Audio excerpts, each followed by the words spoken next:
It's interesting how the video we made 2 years ago was kind of all driven by a website that we discovered, and similarly to that is gonna be the same kind of reason for the video today. I was looking for a clip from Huskers' stream. I actually happened upon a clip from just a couple days ago of him in what I believe is a Warzone Rivals or a streamer tournament. I don't have all the context on what exactly was going on, but basically, you're gonna see the clip, but the viewers in the chat, someone asked him, "Are you playing in a custom lobby?" And he explained to them, "This isn't a custom lobby, but Activision set up our account so that we would all matchmake each other, and that way we could play on a dedicated server, but still be all in the lobby together for this customs tournament."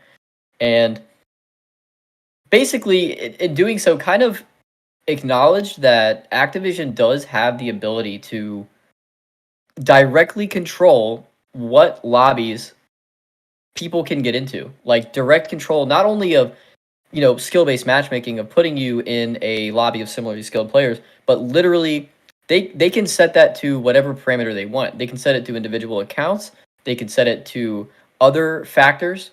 And yeah, basically just confirmed that there is a relationship there between Activision and the streaming community for Call of Duty, and also that there is a level of control that Activision exercises over the gameplay experience that these streamers have. Yeah, I mean, let's just play the clip. Honestly, I'm just excited to have everyone hear and see this clip because it's honestly unbelievable. It's really, really unbelievable. I'm just gonna roll it real quick.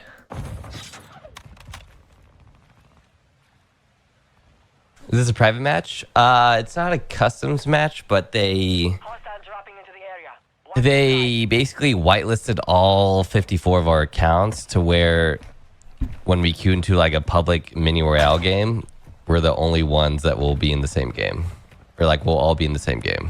So it's essentially a customs lobby.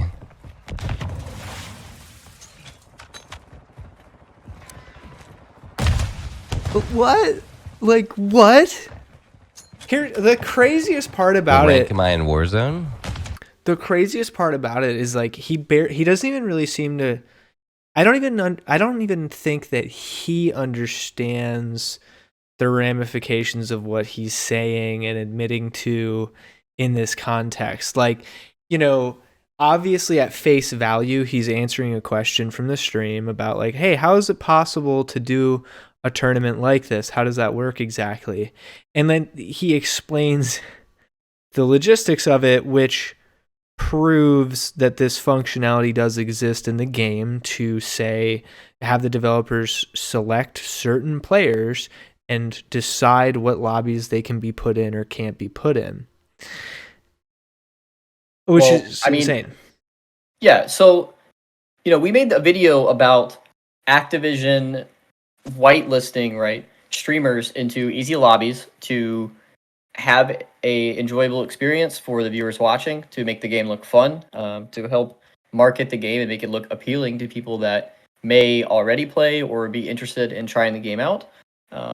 There is a correlation between time played and money spent, and they're trying to obviously make as much money as possible, and they use these streamers and their influence and network as a means to that end.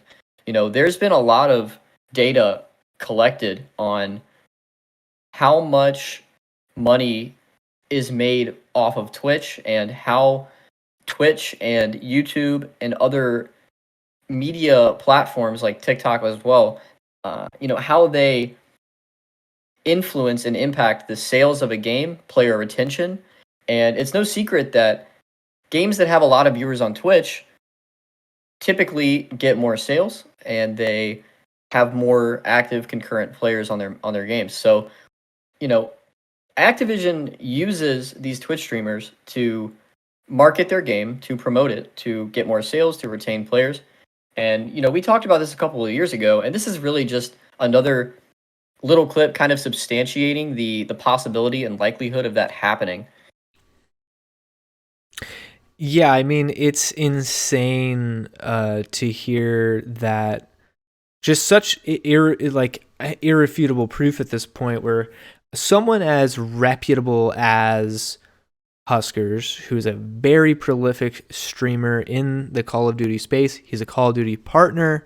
He's a really big top dog, who is legitimately acknowledging, hands down, a whitelist exists.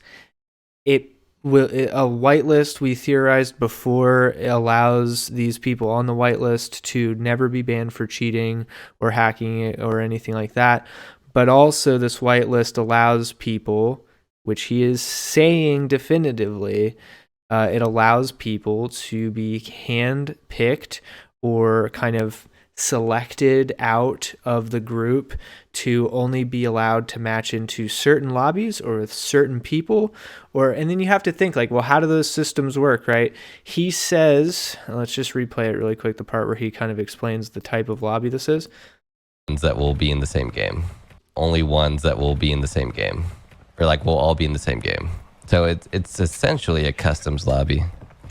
He says it's essentially a customs lobby, and that they're all on this white list that says only these players are allowed to match with each other that are on this list. So then, thus, they all will end up in the same game for this tournament. But so if the criteria for how this works is you put these people on a certain type of list, and then it says they can only match in lobbies that fit X criteria, think of the other ways that system can be used, right? How far-fetched truly is it, and it isn't at this point, to assume that it just takes one little extra step further, that they would have these exact same content creators that he has just said are on these white lists, and to say these content creators in the COD Partners program, they're going to get matched into lower skill bracket lobbies so they can make really interesting content, really exciting high kill game content, really the type of gameplay that will make people look at the stream and say, that looks like a really fun game, that looks like a really fun experience, I want to do that too. And then they go and download the game, they go and buy the game, they go and purchase the skin that the streamer is wearing when they're doing really well at the game, because it makes them feel like they can do this.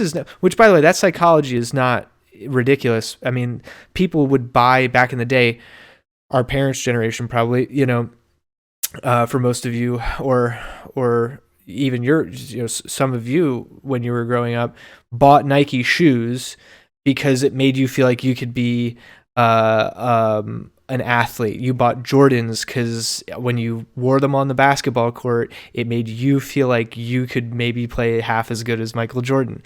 Like, that is real psychology, and it applies similarly to when someone's running the 100 Thieves skin in Call of Duty and they're doing amazing, and you see them do that, and then you want to go buy the skin so that you feel like you can do amazing too. Well, I want to point out, so we have data here that explicitly states that Twitch viewership has contributed to an uptick of, in some cases, 25% in game sales, right? So we know that people watching your game on Twitch is going to sell you more copies of your game. It's going to retain players, right? And a perfect example is Symfuhny. I think he's like the biggest Warzone streamer. He averages like 15,000 viewers. Absolutely nuts for the Call of Duty category. That's like an eighth of the category on a weekend, all held solely by him, right? So we did this video 2 years ago, and in that video, the Warzone stats prior to Activision covering up and hiding the API data so that we would not have access to the broader population stats to actually get a good gauge on SBMM.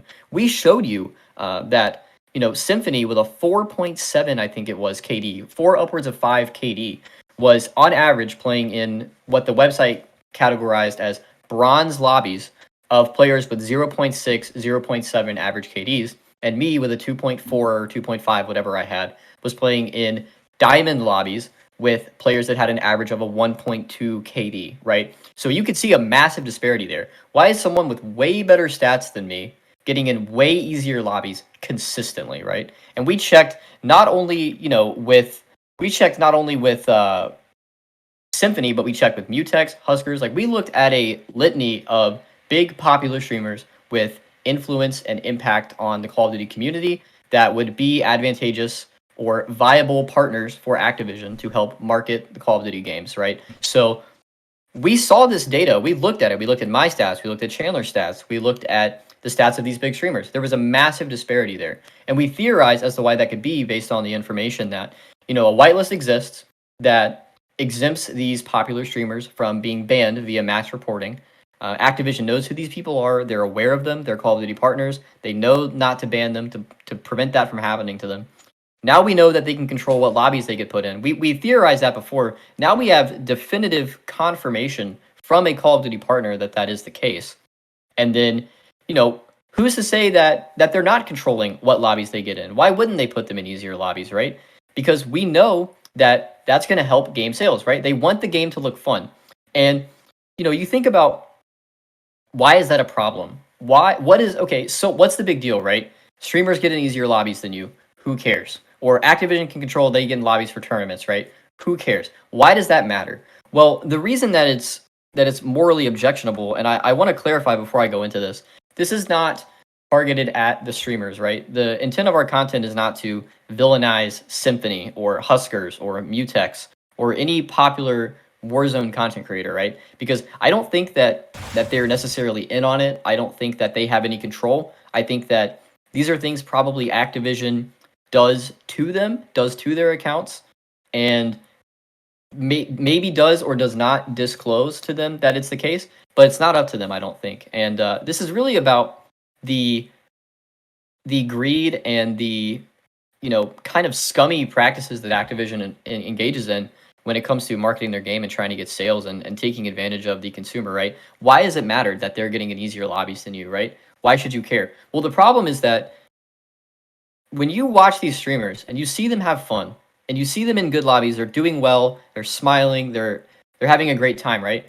It makes you want to buy the game. It makes you want to buy the guns they use, the skins they use, to play like them, to be like them, right?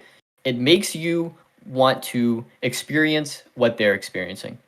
And the problem is that the experience they're having is an experience that is not accessible to you, because you will not be put in lobbies with players worse than you. You will not be put in easy lobbies. You, when you buy the game, will be put in a lobby of people with commensurate skill to you every single time. And the problem with that is that they are selling an experience to you that you will never have, because you are not going to have access to the same benefits, the same privileges that these people that you're watching play the game do. It's literally a form of false advertising, in my opinion. It's false advertising, because you are selling an experience that those players do not have access to and will not have access to. And you know that beforehand. You know that they are not going to be whitelisted into easy lobbies. They're not going to have the same fun, consistently easy experience, fulfilling experience that they're watching these other people have before they make the decision to buy the game, right? Because you know for a fact that we have data that shows it too. These players playing these games and making them look fun and doing well, it informs people's decision to put money into that game, to invest money into content within that game, thinking that they are going to find the same joy, the same experience, the same fulfillment and entertainment in the content that they're watching someone else have. But the problem is that Activision is manipulating that behind the scenes, not disclosing that to the consumer, and you are basically being tricked into paying for something that you cannot have. Yeah, I mean, to play a little bit of devil's advocate with that, I mean, unfortunately, I would liken it more to how for a car commercial or for like a Dos Equis commercial or something, it shows, if you buy this product, you will get tons of women and you will have fun parties and everyone will love you and you'll be cool and all that kind of stuff. Like, it's unfortunately this like gray area where while it is a little bit of false advertising in a way, it's not something that you can really get in trouble for. Because Call of Duty doesn't exactly explicitly advertise like you will get this exact experience if you buy the game. That's just, but see that the fact that it isn't explicit is the problem, right? Because there's this study that actually, I didn't link this to you, Hunter, I apologize. There's a study that a student did at the School of Graduate Studies, East Tennessee State University, with the supervision of several doctorates, with the supervision of several doctorate holding professors and everything like that in the technology field, titled Effects of Video Game Streaming on Consumer Attitudes and Behaviors. And one thing they definitively concluded, at minimum, through their experiments, if I can find it, really quick, sorry. Very good, man. TYT. So one thing they proved very definitively in their experiments, at minimum, is that streaming and watching these video game streams are viewed as some of the most credible sources of information for players and potential consumers and purchasers, right? So they had a hard time proving like a super hyper significant strong correlation between just in this one particular experiment with like a very particular sample size, etc., whatever.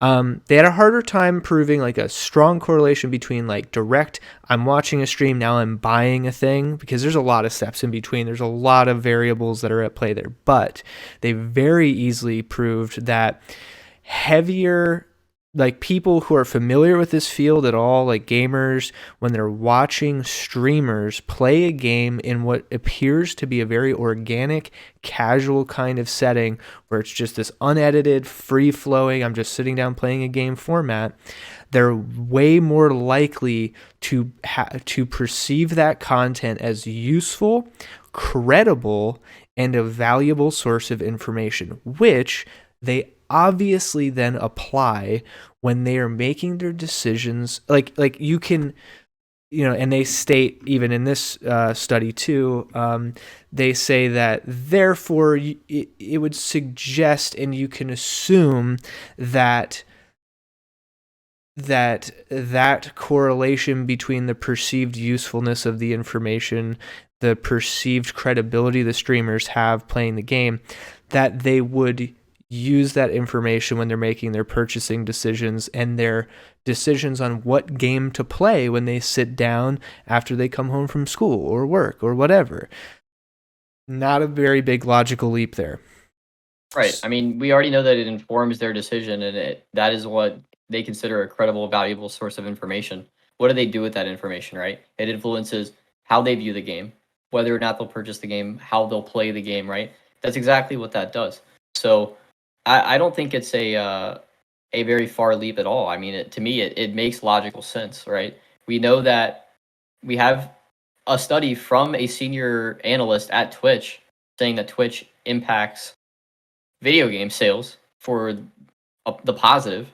We know that streamers inform the consumer and the viewer on the game. So why, if we have both of those independent confirmed facts available to us, why can we not aggregate them to come to the conclusion that streamers are being utilized by the publisher to sell? Because if we know that, Activision knows that, right? You kind of have to assume that Activision and their analysts and people who keep track of this data and market and are in charge of making sure that the game is being, shotgunned out to the largest consumer base possible and is made appealing to a broader audience. You have to assume that they know this too, right? So why would it? I don't think it's far off at all. It doesn't seem like something that you can't take two independent things and find the commonality between them and how they work in tandem with each other for the benefit of a publisher that we already know has very shady practices and does whatever they can to psyop and manipulate players into spending money on the game and getting them to interact with their product the way that they want them to, right? So Yeah, I mean, why you have to think Activision, this is a multi-billion-dollar franchise, multi-billion-dollar company, very much for profit. They've always been about maximizing those profits in their business strategy. And why would they create a COD partnership program where people can dole out creator codes when people go to make purchases, et cetera, et cetera? Those creator codes are used as tracking codes that they can track which creators are driving the most sales when people input those codes to make purchases, blah, blah, blah. Why would all that infrastructure be set up? Why would they be messing around with these, little content creators on the internet if it did not mean that it drove sales up, that it improved player retention, that it increased interest and credibility for their product? It is amazing marketing. It is some of the best marketing you can pay for in this space. And like we said, because of that high credibility that people associate with streaming content. So it is absolutely, now that we have this definitive evidence of a top COD creator saying that there is a whitelist that exists, he is on it. Here he is. Here's his creator code, Huskers. He's on it. And it was used in this one scenario to make this tournament happen. This technology exists. The means exist to make this happen. Of course, they will apply it for greater means to profit more on their game. Of course they will utilize it like that. Do you think the only reason they went through the trouble of creating this complex system of a whitelist, of how all of these systems can work and commingle, that they would go through all this trouble just to make a tournament happen for kicks? No. You don't pay programmers and analysts and all these people to do all this work for tons of man hours and spend all this money to create these systems so that you can't make tons of money off of them. You don't do it just for a little fun event. That's not how it works. So this is, I believe at this point, and I'll put my seal of I'll put all my chips on the line to say definitively there is, not only obviously is there a whitelist, but it's being used to in a very underhanded way, in a very kind of, I consider a devious way, to market this product as ultimately an experience that you can never get, because these streamers are on a list that puts them in easier lobbies, and we've done the research on that already. We saw the top Warzone streamer is in bronze lobbies. Here it is. There's Symfuhny, bronze 1, consistently, bronze, maybe a gold if we're lucky. We're getting in diamonds every lobby, bronze. We're getting in diamonds and golds. Symfuhny is getting in silvers and bronzes on average, with all of his friends, by the way, who are pro gamers, who are pro competitive. Yeah, not to mention, not only is he in a party where he has a 5 KD, but everyone he's playing with has a 5 KD too, right? It's not like there's a bot on their team where they're reverse boosting off something. They all they have a full party of 5 KDs. Yeah, they're in a bronze lobby. These are pro players from the pro CDL circuit that he's queuing with. Silver lobbies, bronze lobbies, blah, blah, blah. We consistently get high gold, high diamond. It's disproportionately out of whack. And so we know they're getting in easier lobbies, and this is the top creator. This is the top streamer for Modern Warfare 2 right now. That's him. And there's TP as well. He's like 4th. There's these guys, they're all together. They're all in on this together. and they're all benefiting. They're all going up and up together.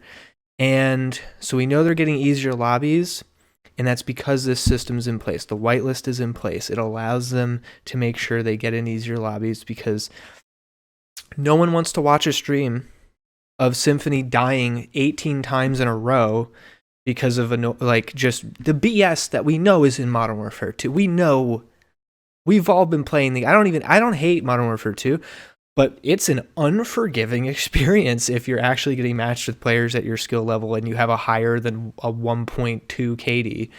It's a fucking relentless experience if you're in those brackets. And no one wants to watch that. It's boring because you're dying half of the time or more. And maybe once every two lobbies, you'll get like once every 3 lobbies, you might get an okay gameplay out of it. But like, that's a boring watch experience. And it doesn't market the game super well because that's not fun. Not only is it not fun to watch, it doesn't look too fun to play either if Symfuhny would be there throwing his controller at his wall. So, there is it just goes so deep at this point. And go on. Go ahead. No.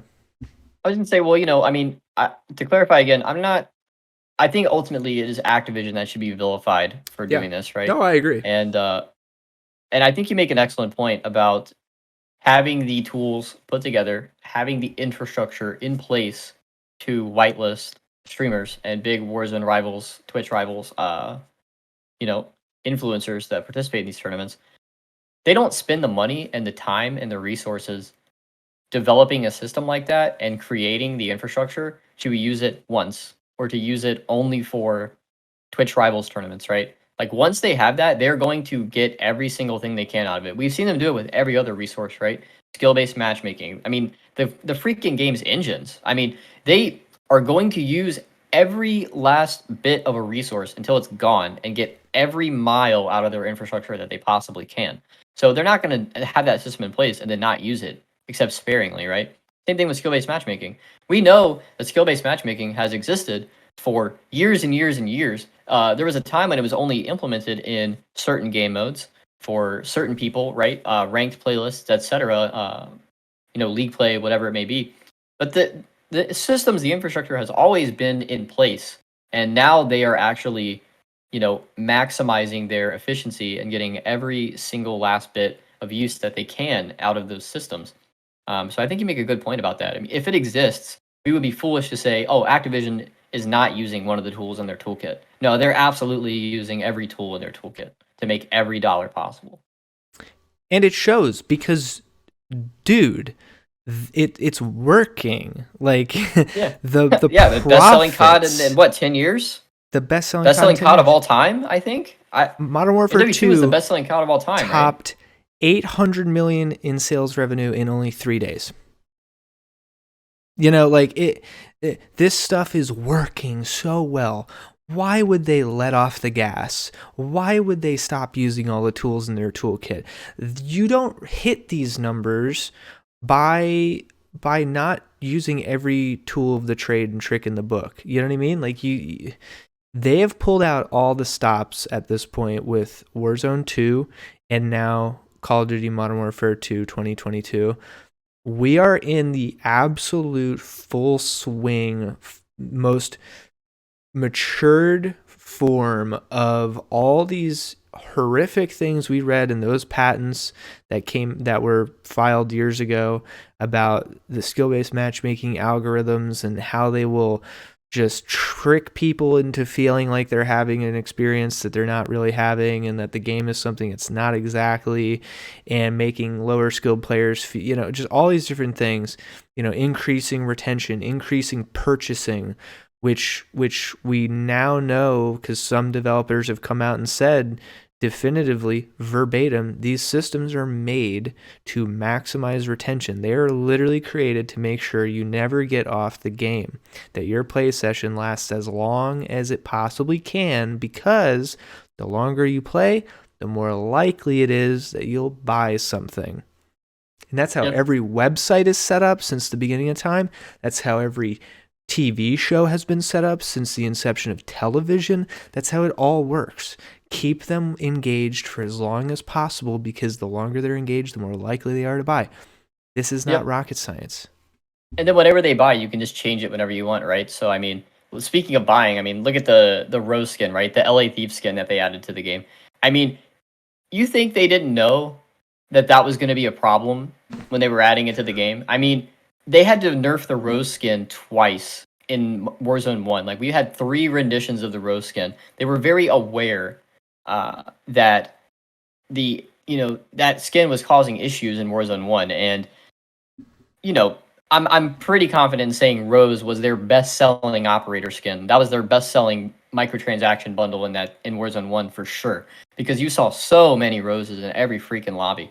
And they knew. You don't think when they were designing the CDL skins that someone in the art team was like, "Hey, didn't we already kind of have a problem with this?" But they're like, "Oh yeah, just let them buy it. Let them buy it." Our EULA says that whatever you buy, we can remove it or change it at any time. So let them buy it. We'll leave it out for the first couple of weeks. Let everyone buy it, and then we'll nerf it once we've gotten our money, once we've gotten the sales, right? So yeah, they are going to gouge every last penny that they can out of everything, knowing that they can get away with it. So yeah, I mean, you want to talk about buying? You see the streamers using the LA Thief skin. You see good players in your lobby using the LA Thief skin. It makes you buy it. Then once they've gotten their sales, once they feel like they've peaked in how many sales they're going to get from it, and it starts to become a problem in the community, and they see people complaining, they see people stop playing, then they'll nerf it, right? So yeah. This, by the way, and these are dots that I don't see people like. I know a lot of people I see that have read the patents, that are like aware of what the patents claim and stuff like that, that are filed, that Activision filed years ago, that were standardizing these types of practices. But like, what happened with the LA Thieves skin, make no mistake, is almost verbatim outlined in those patents. Like verbatim. We are literally seeing this all come to fruition in real time, right before our very eyes, mostly in Warzone 1, Modern Warfare 2, and now Warzone 2. This is when it's all really coalesced. We're finally in like the absolute most mature form of these terrible, in my opinion, very anti-consumer practices, very underhanded practices and trickery. Like, they knew, like you said, the Rose skin was a problem because of... Why was it a problem? Because it was the hardest to see, because it's all matte black and very hard to pick out in, low light especially, and a lot of environments, especially from a distance, blah, blah, blah. Nothing high visibility on it whatsoever. They literally allow as new skin to come out years later. It's been years since the Rose thing. And they knew it was a problem then, and they let it happen again on purpose in this game so that this skin sells well, because that's good if it sells well. They know people want a skin that's all blacked out. They know that. So they gave it to them. They allowed people to buy it for how long? Until they decided, yeah. And after they decided, I think we've made about all the money we were going to make. Let's nerf it, because we don't actually want this to like completely ruin the ecosystem of the game and the actual player experience like massively. But after, every streamer's rocking it, all the pros are rocking it, it's all over social, it's all over a ton of promotional pictures and stuff like that, then they finally nerf it by making it more high visibility. And that's not because they just had a change of heart. It's not because they decided, oh, you know what, it looks better that way. It's like they did it because people were complaining and they knew they'd been had, and then they have to have a show of good faith and alter it so it seems like they're listening, so it seems like they care about the competitive integrity of the game. Look, if the game was about being competitive, that skin never would have made it in the game in the first place. Yeah, when their anti-cheat would work and they... yeah. Right. Yeah, you can't just put these skins... It's not like LA Thieves just got this skin in the game without any... moderation or vetting or approvals from the developers and stuff like that. Like, that had to go up the chain, and they let it happen on purpose, and they knew full well it was going to sell the best. They knew it. And by the way, dude, hats off to the thieves for that idea. They knew what they were doing too when they made that skin. I'm just saying. They're very savvy over there, I will say. That's Nade Shot, right? Yeah, he is. Yeah. Yeah, Nadeshot is a businessman, bro. They really are, man. I Yeah. don't even fault them. I'm not saying No, anything yeah. about LA Thieves. It is not Props, them. bro. I mean, you gotta know, like, Activision's gonna let it slide, right? So why not? I mean, that's not even their fault, bro. They know their Activision stuff. ultimately put it in the game, so They know yeah, their I stuff mean, and they know what the scene wants, and they gave it to them. You know, you can't fault them for that. The LA Thieves are just, they're just trying to get there, and they're also a newer team too. You know what I mean? Like they're coming up, yeah, they're still trying to make a name, and the that's last cool. 3 or 4 years. Yeah. Yeah, and they're doing well. That's cool for them. It's not about like we said, it's not about like, oh, we don't like these streamers, we don't like Symfuhny, or we don't like Huskers, we don't like the Thieves or whatever. Honestly, fan of a lot of these people. Like I know you watch Huskers unironically a lot. Like you're like I a watch fan. Huskers all the time. Yeah, he's cool. He's a cool guy. He's good at the game. Like all that stuff. Like not knocking any of these people. It's the fact that there's a system. We blame the system that's at play, not the. Don't hate the players. Hate the game. Well, like I think the point is the streamers are being used and they're benefiting from it, like by happenstance, right? But it's kind of that mentality of anything that benefited you coincidentally, right? Because ultimately the action that was taken in the interest of benefiting the publisher, benefiting Activision. It wasn't taken to benefit Huskers. It wasn't taken to benefit Symfuhny. It was taken to benefit Activision. And just happenstance also ended up being beneficial or profitable for them. But it was not done in their interest. Let's just say that, right? So yeah, no, I totally agree. And by the way, just case in point, Symfuhny in his last stream from 16 hours ago at the time of making this video is literally using the LA Thieves skin. So just to bring it all around, it's not a coincidence. It's none of it is a coincidence. You just connect all the dots, and it's also not a coincidence that here's with a game type like Battle Royale, which is supposed to be, hey, we all spawn in on a pretty similar playing field. You pick up guns as you go. A lot of randomness, a lot of variables at play. So many players that you can run into, so many things that can happen to you in the Battle Royale game mode, way more than multiplayer, normal arena multiplayer. So much randomness and uncontrolled variables. Yet, miraculously, some of these players that happen to be the streamers can get 23 nukes.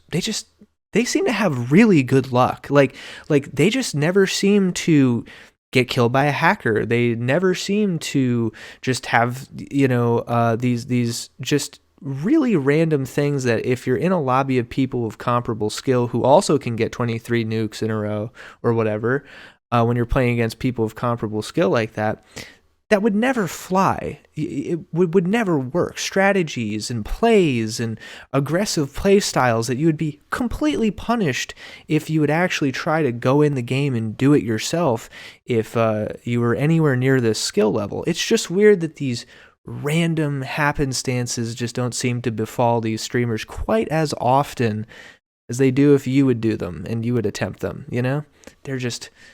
they always just get the best luck. Yeah, and that's what it is, right? It's luck. It's all luck. That's how they get these that's how they do it. They're just lucky guys. Thanks so much for watching. If you enjoyed this video, be sure to leave a like, subscribe to the channel, and let us know your thoughts in the comments section. Check out all of our socials and join the Game Gains Discord for updates, events, community nights, and to interact with us. And for the full unedited version of this podcast, follow the Game Gains podcast, linked in the description.